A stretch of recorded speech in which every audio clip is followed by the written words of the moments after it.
Estamos en Tribuna Democrática, un tema de interés nacional.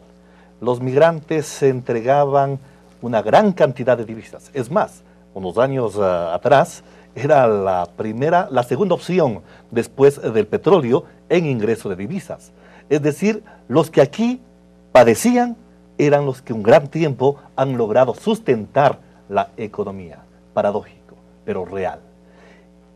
Se han creado algunas leyes, estábamos conversando con la licenciada Linda Pachuca, asambleísta de los migrantes por la Alianza País, y de entre las varias leyes que se habían ejecutado, están implementadas, están el retorno de los migrantes con menaje y todo, es decir, con algunas propiedades que tenían, entre ellos los de principal valor, los vehículos. ¿Cómo está esa ley?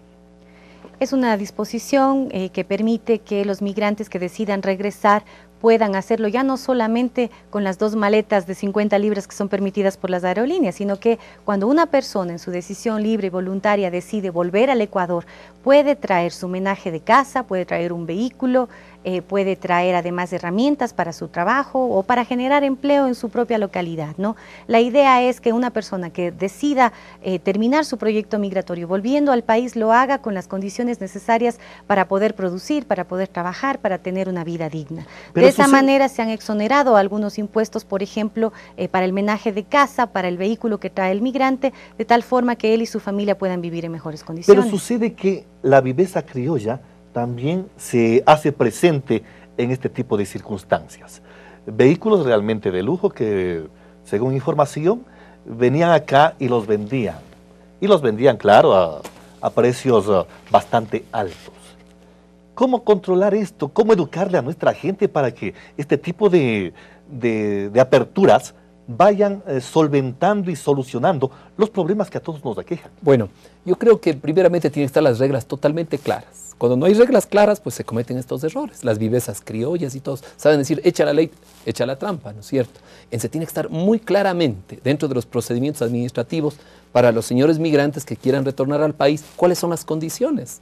Esa situación no solamente, recuérdese usted que todas estas situaciones a favor de los migrantes, a favor de los ecuatorianos también, se han hecho en una de las tantas campañas de este gobierno. Entonces se está haciendo esto, se está haciendo otro, pero no se está cumpliendo y se cometen errores. Yo lo que digo, mi pregunta, nos estamos preocupando de los 100.000 puestos que han dejado de trabajo los ecuatorianos en España, pero mi pregunta es, el gobierno ya va 5 años, no va 1 año, va 5 años. En 5 años, ¿qué se ha hecho en beneficio de esa gente? Por ejemplo, de los niños que han quedado desamparados aquí en el Ecuador, que han conllevado a la descomposición social, porque el principio básico de la sociedad es la familia. Nos preocupamos del exterior y de las familias que dejaron aquí, esos niños desamparados, esas madres desamparadas, esos padres desamparados en muchos casos. Entonces, porque seguimos diciendo, aquí veo unas declaraciones de la nueva ministra del Migrante, que dice, se está intentando que se reconozcan en España los títulos académicos. Recién se está intentando, pero si llevan 5 años de gobierno. Y por eso yo le digo con conocimiento de causa, porque aquí no tenemos que venir a mentir al país. Las diferentes visiones es correcto, y respeto mucho la visión de Linda, que es muy coherente en su situación, pero le digo, no llega a todos estos beneficios a todos los migrantes, no llega, porque dice, hay más de 3 millones de migrantes en el extranjero, pero no llega. Yo con pena he podido palpar lo que le decía anteriormente, la repatriación de cadáveres de ecuatorianos que están ahí, muchos han sido beneficiados, o pocos diríamos, pero la gran mayoría no tienen que hacer cuota, muchos ecuatorianos, para retornar a sus familiares. ¿Qué hacer para universalizar estos beneficios y que los 3 millones de ecuatorianos que están fuera tengan la opción de retornar o de buscar algún beneficio que alivien su situación fuera de las fronteras patrias? Sí, Carlos, yo primero quisiera empezar por hacer una puntualización. O sea, creo que cuando abordamos el tema de la migración debemos hacerlo con responsabilidad, más aún si somos figuras públicas que de alguna manera estamos mencionando un discurso que llega hacia nuestra comunidad, y hablar de la migración como una causal de la descomposición social es bastante delicado. O sea, yo podría decir lo mismo entonces, hoy en día en las familias modernas en nuestro país, en donde papá y mamá trabajan y los niños quedan al cuidado caso de los abuelitos o de las tías, entonces también estamos generando un problema social.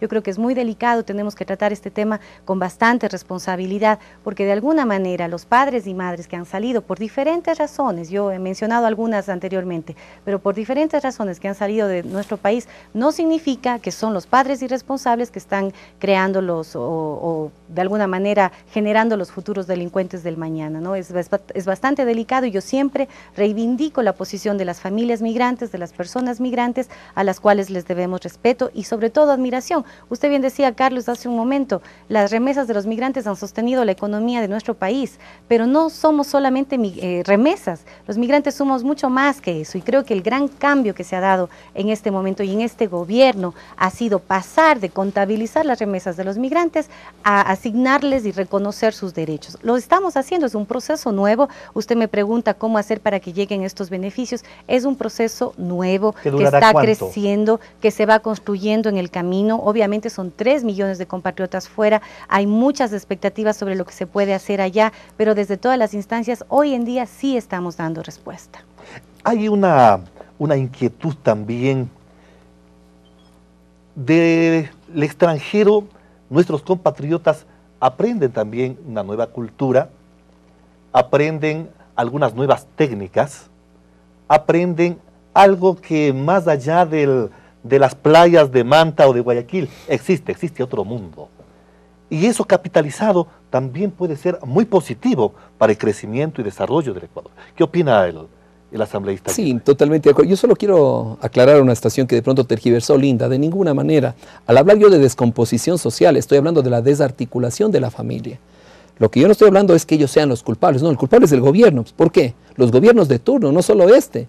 Los culpables son estos porque no han dado alternativa de esos niños. Porque en muchos casos los padres viajan y los niños quedan en el abandono, en manos de sus abuelos con mucha responsabilidad, pero necesitan un apoyo del Estado en ese aspecto. Y más aún, los niños, por ejemplo, en España, en Italia, en Murcia, que muchos padres, padre y madre, salen a trabajar y los niños quedan prácticamente, y muchos de ellos, y no me equivoco en decir, son parte de pandillas juveniles en España y aquí en el Ecuador también. Y eso no hay que tener vergüenza en decirlo, sino más bien buscar una nueva alternativa de Estado, como política de Estado para contrarrestar y fortalecer los nuevos modelos de familia que se dan. Y a esto venía justamente la pregunta para el asambleísta Aguirre.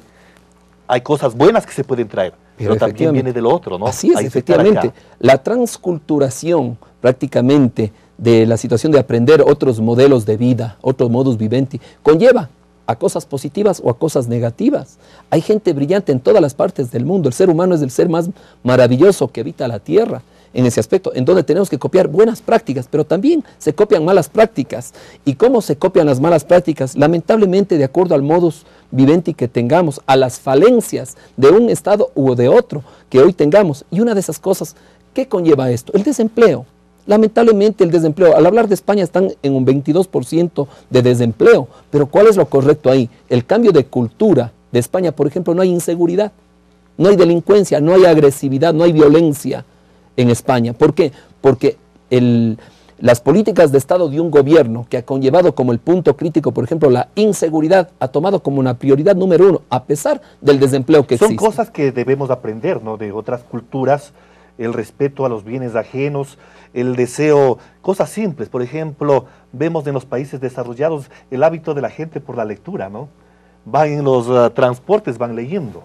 Acá nuestra situación es totalmente diferente y hay una aculturización y una alienación cultural que viene también con todos estos problemas. No, yo siempre reivindico, Carlos, el hecho de que la migración trae consigo una serie de otros factores y creo que nos nutre como comunidad. Mire, yo nuevamente tengo que referirme a la experiencia de como migrante ecuatoriana viviendo en los Estados Unidos, reconocer cómo nuestros compatriotas allá también están compartiendo con otras culturas en una comunidad bastante diversa y dejando conocer un poquito de lo que somos. No voy a decir que todo sea positivo, también hay algunos de nuestros compatriotas que hoy en día están en las cárceles, por ejemplo, y es lamentable, digo yo, lamentable realmente saber que el 80% de nuestros compatriotas que están en las cárceles en los Estados Unidos están ahí por delitos sexuales, por ejemplo. Es lamentable, pero eso no significa que todos los ecuatorianos seamos delincuentes, ni mucho menos, como tampoco significa que todos los extranjeros que están en nuestro país sean potenciales delincuentes. Indudablemente. Hay un factor que los partidos políticos, y hoy que estamos ya cerca de un año electoral, uno de los principales puntos a tomar ha sido un tratamiento más humano, un acercamiento de los migrantes, y claro, el tema se presta, el pobre niño abandonado, y ahí le hacen una canción, y la viejita, y la abuelita, y el abuelito, que se fueron y regresaron y lo encontraron muertos, todo un drama mediático. ¿Esto vamos a seguir utilizando en el futuro político del Ecuador?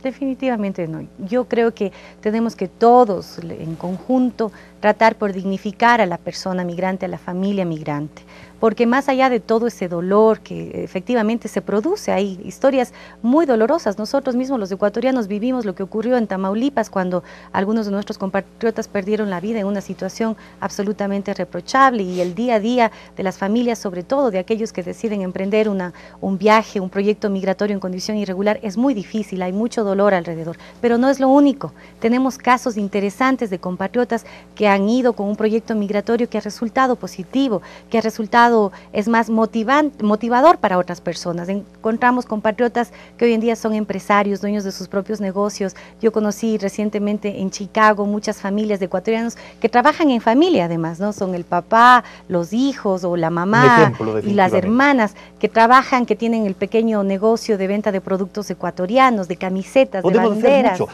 Imaginémonos 3 millones de ecuatorianos, un mercado inmenso, una artesanía que se lleven cada año de sus compatriotas para llegar allá.